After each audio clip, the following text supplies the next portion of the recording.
Assalamualaikum warahmatullahi wabarakatuh. Salam sejahtera untuk kita semua. Perkenalkan, nama saya Nurman Hakim, SPDME dengan NIDN 04 20 10 89 03.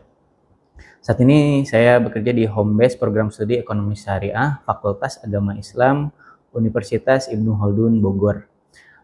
Video ini dibuat sebagai salah satu persyaratan dalam pernyataan diri dosen unjuk kerja Tridharma Perguruan Tinggi atau PDD UKT PT dalam bidang pengajaran. Adapun mata kuliah yang diampu yaitu adalah mata kuliah Perekonomian Indonesia dengan capaian pembelajaran mata kuliah sebagai berikut.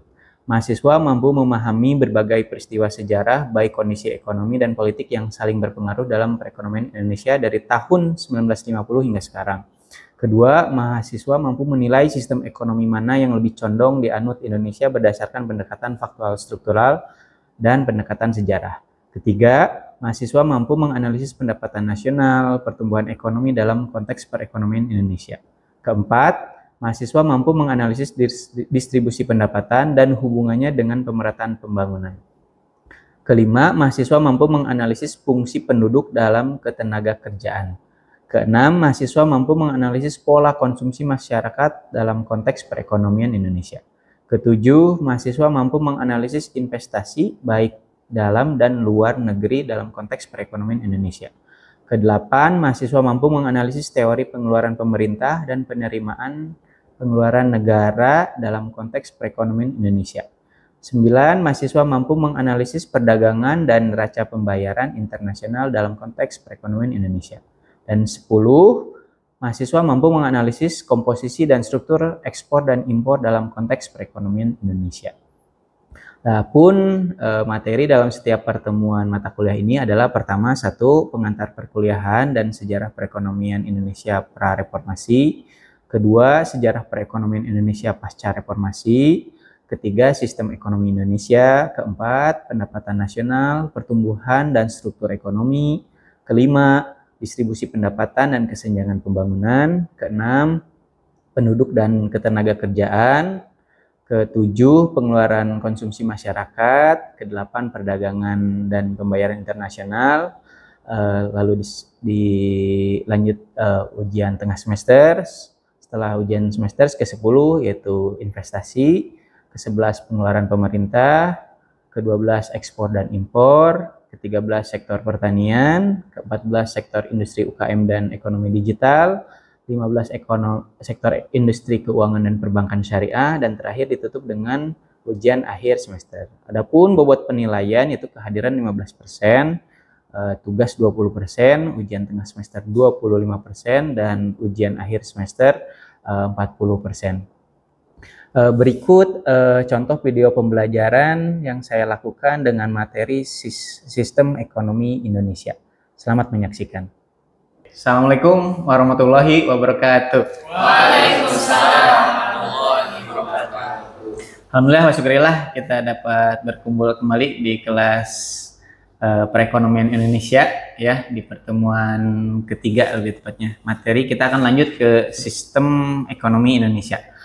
Untuk alangkah lebih baiknya sebelum kita mulai perkuliahan ini, semoga ilmunya berkah. Kita akan buka terlebih dahulu dengan baca ulumul Quran fi barakati al-Fatihah. Bismillahirrahmanirrahim.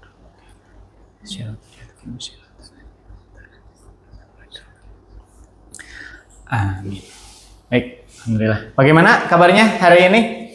Alhamdulillah. Ya Allah. Semoga ini ya semuanya baik. Baik, kita mulai untuk presensi dulu kehadiran. Silakan untuk presensi kehadiran masuk ke aplikasi Edlink. Silakan scan saja Edlinknya. Ya. Baik. Oke. Baik, sudah? Oke. Baik. Baik, alhamdulillah semuanya sudah hadir. Mari kita lanjut ke materi. Oh ya, sebelum kita masuk ke materi mengenai sistem ekonomi Indonesia ini, kita akan rewind. Kita akan coba flashback dulu materi ke sebelumnya mengenai tentang sejarah perekonomian Indonesia. Nah, ada pertanyaan. Berdasarkan materi kemarin yang kita sebut, kita bagi babak sejarah perekonomian Indonesia ini sebelum dan sesudah reformasi, begitu. Menurut kalian mana yang terbaik? Sebelum reformasi atau setelah reformasi? Silakan, ada yang mau berpendapat? Alfi, silakan. Mungkin kalau dari saya pasca reformasi Pak, yang terbaik. Kenapa alasannya? Karena dilihatnya gitu ekonomi mulai stabil gitu, walaupun kita lihat keduanya ini sebenarnya punya kelebihan sama kekurangannya masing-masing. Tapi saya lebih dominan ke pasca reformasi. Oke. Ada yang sebelum reformasi? Zaman Pak Soeharto, Pak Soekarno? Silakan. Gary, pendapatnya apa? Sebelum, setelah reformasi, menurut Gary yang terbaik?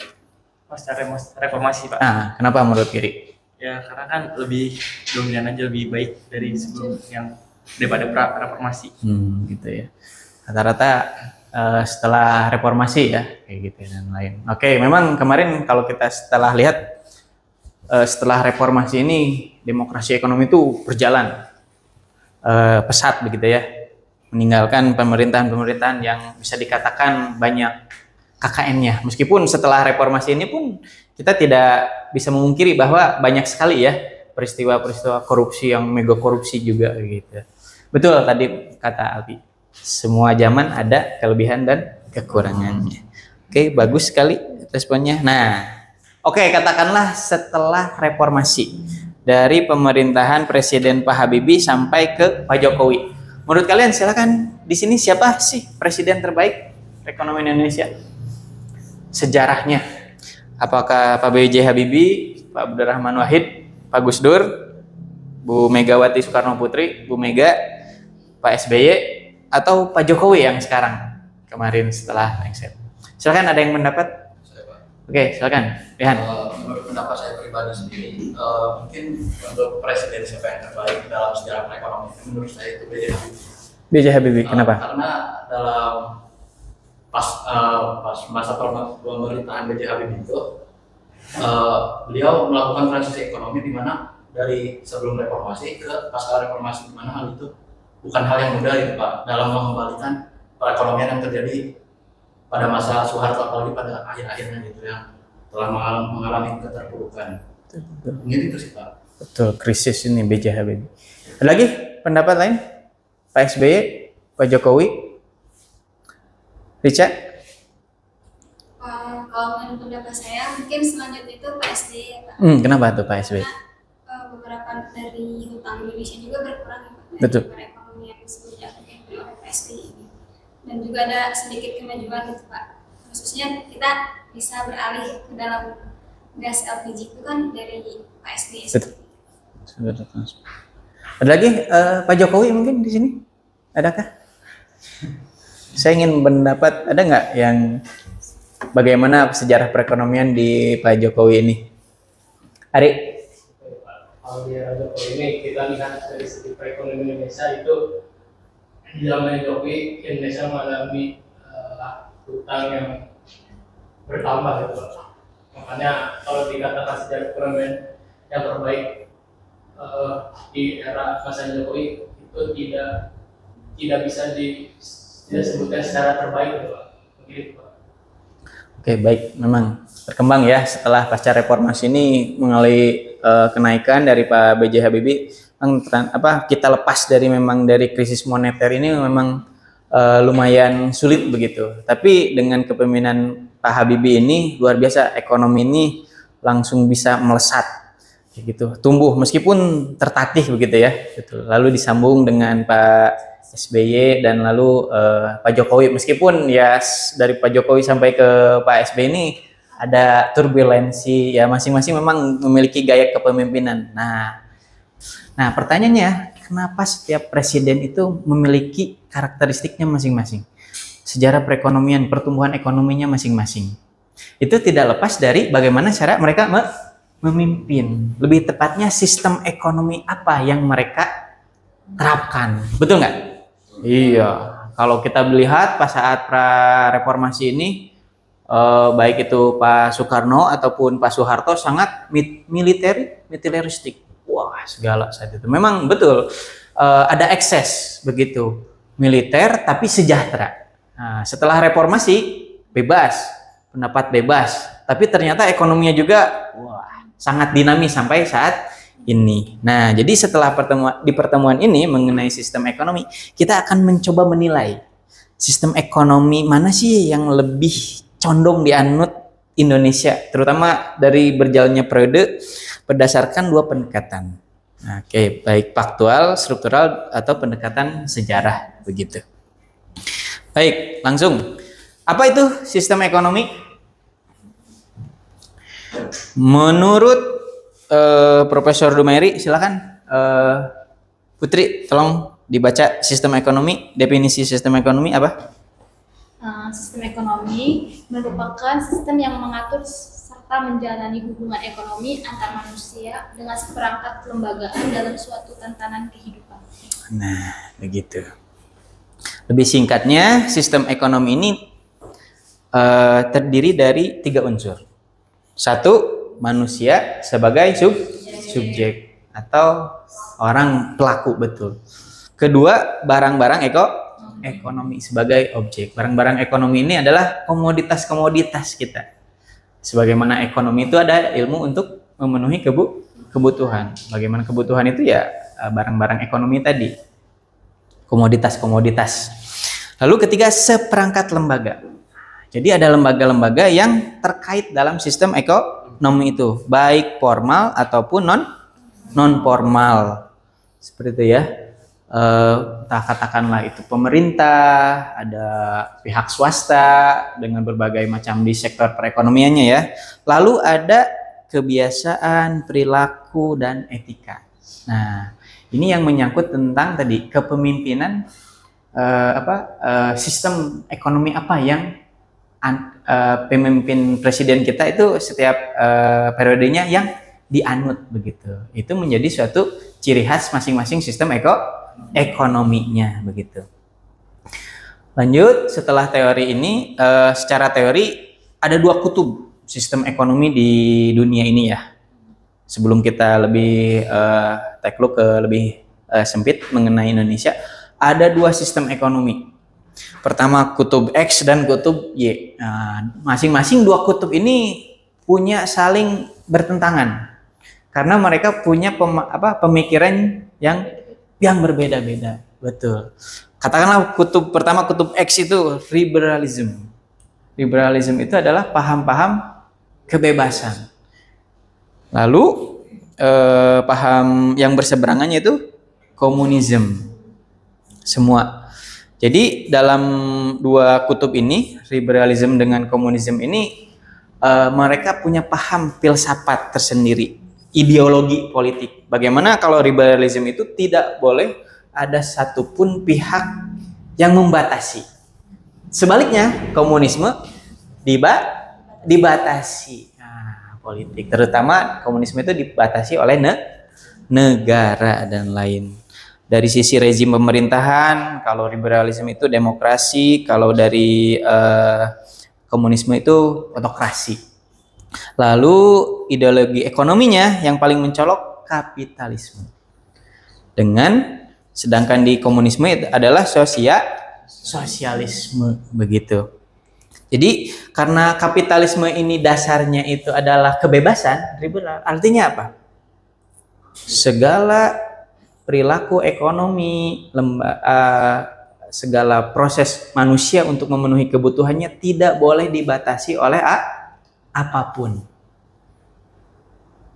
Berbeda dengan komunisme, semua perilaku ekonomi itu dibatasi oleh suatu lembaga yang dikatakanlah dengan negara, maka disebutnya dengan sosialisme begitu ya. Sosialisme ini kenapa harus dipegang oleh satu institusi tertentu, katakanlah negara, biar tercipta keadilan. Katakanlah sosialisme itu sering kita dengar ungkapan sama rata, sama rasa. Untuk memastikan semua orang itu memiliki sama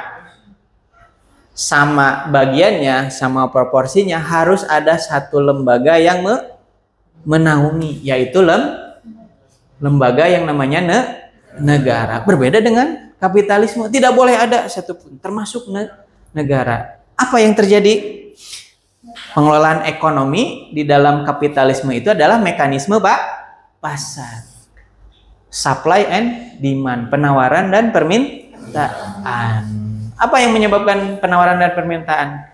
Berdasarkan kekuatan modal kapital. Barang siapa yang modalnya makin tinggi, maka dia akan menguasai pasar. Tidak boleh negara membatasi tersebut. Berbeda dengan komunisme, sosialisme, begitu. Itu harus perencanaan terpusat. Negara harus full. Tidak boleh ada satupun pihak manapun yang melebihi kuasanya dari negara. Katakanlah negara sekarang yang menerapkan kapitalisme liberalisme itu Amerika. Kalau yang komunisme sosialisme itu adalah China. Gitu. Sampai sini ada yang ditanyakan? Kata Ahmad, Korea Utara itu sosialisme komunisme atau kapitalisme liberalisme? Silahkan, ada yang bisa jawab nggak? Kaila. Korea Utara. Meskipun kita belum pernah ke Korea Utara ya. Iya. Komunisme sosialis. Kenapa?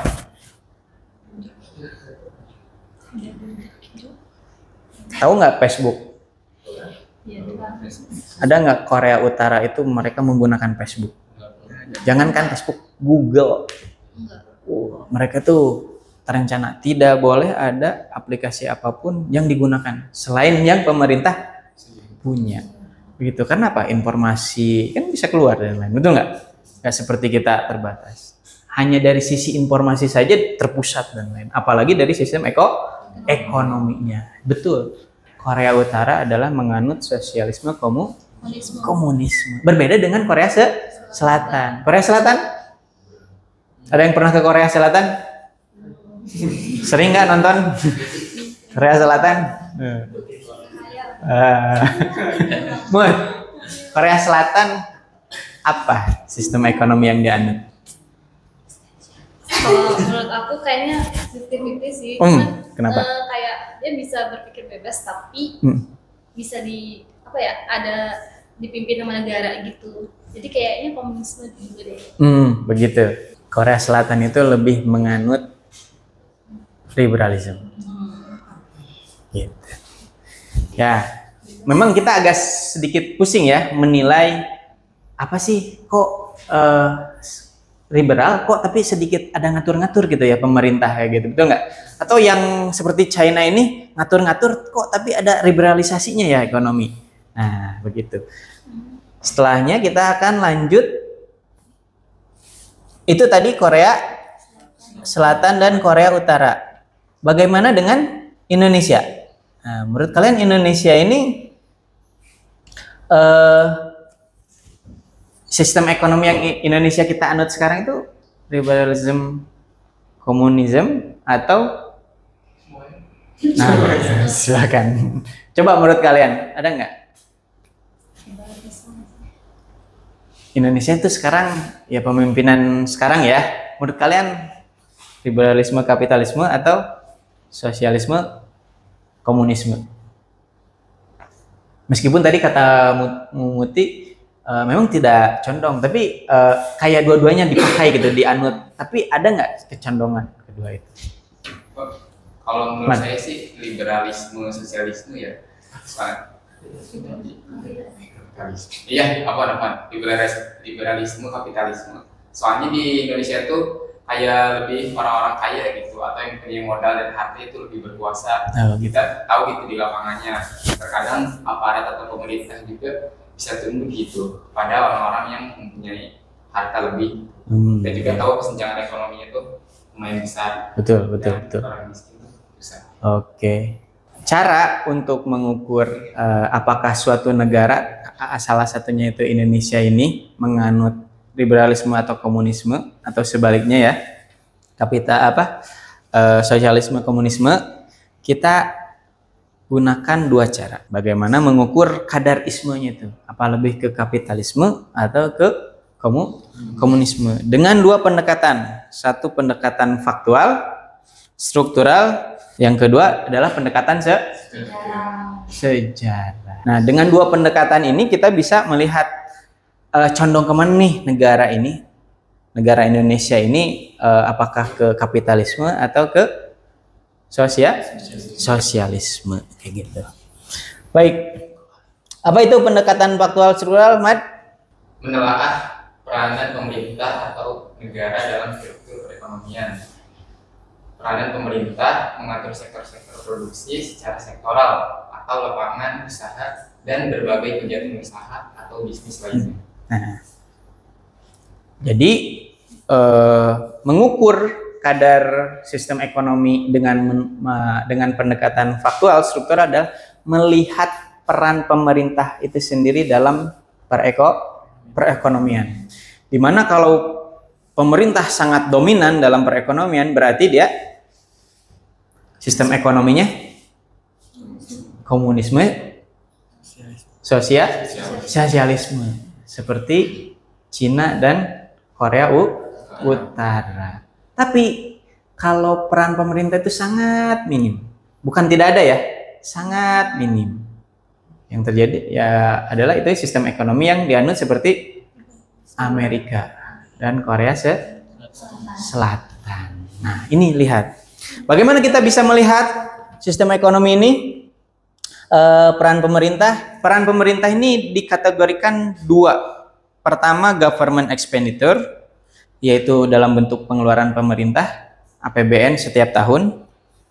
Lalu kedua, mengenai investasi dalam bentuk pembentukan modal tetap bruto, PMTB, yang merupakan bagian dari investasi pemerintah. Jadi pemerintah itu dalam berperan dalam perekonomian itu, pertama dia melakukan pengeluaran pemerintah yang kita lihat setiap kali ada APBN, anggaran penerimaan dan belanja negara setiap tahun. Nah, itu peran pemerintah.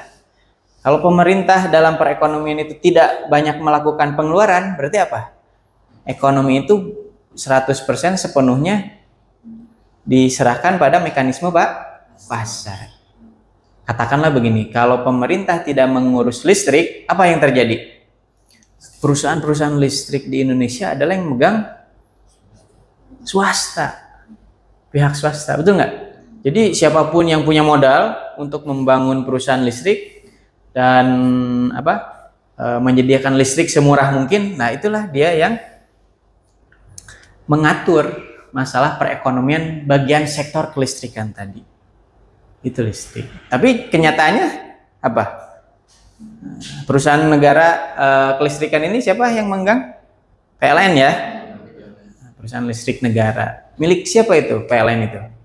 Milik negara. Berarti pemerintah ini Indonesia memegang sektor kelistrikan ini secara penuh atau tidak? Ada tidak perusahaan selain PLN? Tidak ada. Ada nggak perusahaan yang memegang listrik? Tidak ada. Nah, ini mirip-mirip seperti sosialis komunisme. Betul, kayak gitu. Nah, ini pun dua hal tersebut tadi berdasarkan pendekatan agregat Keynes ya. Y sama dengan C plus I plus G plus X minus M. Y ini adalah output. C itu konsumsi masyarakat. I ini investasi baik swasta ataupun negara. Lalu G ini khusus, government expenditure, pengeluaran tadi. Yang terakhir adalah ekspor dikurangi impor. Kalau kita melihat data, nah, yang kuning ini nih pengeluaran pemerintah. Nah, ini kontribusi pengeluaran pemerintah dalam keseluruhan output Y tadi. Kita bisa lihat nih di tahun 2023 Q4 dari 100% PDB output ini peran pemerintah melalui government expenditure hanya 10%. Baik, demikian materi ini. Silakan, ada yang ditanyakan? Saya Pak izin bertanya. Silakan, Alfi. Kan jika dilihat tadi bahwa Indonesia ini kan menganut sistem ekonomi komunisme gitu Pak. Contohnya seperti PLN yang sudah disebutkan tadi. Tapi kita setelah dilihat secara faktual di data yang tadi sudah Bapak tampilkan gitu. Kenapa pengeluaran konsumsi pemerintah itu ada di 10%? Itu kenapa Pak? Baik, memang bagus pertanyaan mengenai ini ya. Di satu sisi, satu sektor ini kelistrikan tadi yang seperti contohnya itu sangat dikuasai oleh negara, tidak ada perusahaan lain yang berbisnis di sana, artinya negara dipegang seutuhnya. Tetapi pas dilihat secara faktual, kok pengeluaran pemerintah ini sedikit sekali ya, 10% ya dari seluruh PDB itu kontribusinya begitu. Nah, ini yang menjadi keunikan sistem ekonomi yang kita anut saat ini begitu. Jadi ekonomi Indonesia yang kita anut ini tidak cenderung ke kapitalisme ataupun ke sosialisme, tapi dia sistem ekonomi campuran, mengambil dua kebaikan dari kapitalisme itu dengan sosialisme. Apa buktinya? Kalian bisa lihat di slide mengenai Undang-Undang Dasar 1945 pasal 33 bab perekonomian nasional dan kesejahteraan sosial. Jadi terutama ayat nomor 2. Cabang-cabang produksi yang penting bagi negara dan yang menguasai hajat hidup orang banyak dikuasai oleh negara, seperti bumi, air, kekayaan alam yang terkandungnya termasuk listrik, di dalamnya dikuasai oleh negara dan dipergunakan untuk sebesar-besarnya kemakmuran rakyat. Nah, begitu. Jadi katakanlah listrik, minyak, semua itu sektor-sektor strategis harus dikuasai oleh negara. Betul, ciri komunis, sosialis. Tapi pemerintah ini tidak terlalu dominan seperti yang dikatakan tadi. Kasus sektor listrik tadi ya, PLN tadi. Dia membuka lagi pihak swasta di sektor yang lain. Meskipun pemerintah memegang listrik, tapi itu digunakan untuk bukan kepentingan pribadi sebagaimana kapitalis, tapi dikembalikan lagi untuk rakyat. Kalau kapitalis ya keuntungan yang diambil dia untuk pribadi sendiri, seperti itu. Jadi ekonomi Indonesia ini adalah sistem ekonomi campuran dari kapitalis dan sosialis. Oke, bagus. Alfi, ada lagi pertanyaan? Baik, mungkin kalau tidak ada pertanyaan, kita cukupkan hari ini materi ini. Sebelum saya tutup, silakan ada satu yang menyimpulkan mengenai materi sistem ekonomi Indonesia saat ini. Baik, saya Pak. Silakan, Rehan. Dari uraian tadi yang telah Bapak sampaikan dan juga materi, Indonesia itu menganut sistem ekonomi campuran antara liberalis kapitalis dan komunis sosialis. Mungkin itu, Pak. Oke, baik. Gitu ya. Jadi kesimpulannya kita bisa menilai bahwa ekonomi Indonesia ini campuran. Baik, demikian. Untuk lebih lanjut, silakan nanti di slide yang dibagikan di Edlink ada pengayaan bagaimana sistem ekonomi Indonesia ini. Setelah baca pengayaan ini, selanjutnya ada tugas terstruktur. Sisanya silakan dibaca saja, membuat esai ekonomi mengenai sistem ekonomi Indonesia ini. Baik, dikumpulkan minggu depan, silakan. Mungkin demikian saja ya pertemuan kita. Semoga ada manfaatnya, semoga bermanfaat. Hati-hati di jalan, semoga selalu dilancarkan dan disehatkan. Oke, baik, kita tutup perkuliahan ini dengan baca hamdalah dan doa kifaratul majelis. Alhamdulillahirobbilalamin. Subhanakallahumma wa bihamdika asyhadu an la ilaha illa anta astaghfiruka wa atubu ilaik. Terima kasih.